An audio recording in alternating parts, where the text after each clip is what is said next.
Kuki militants attacked Meitei villages at Kadangband and Koutruk in Imphal West District last night at around 8 p.m. Meitei village volunteers also retaliated the Kuki militants.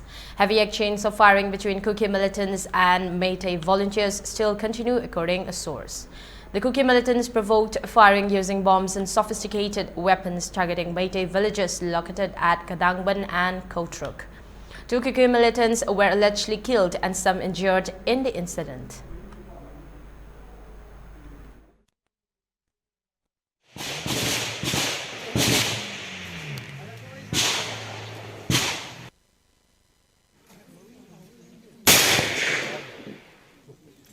Mi chấp ủ đi có ủ đi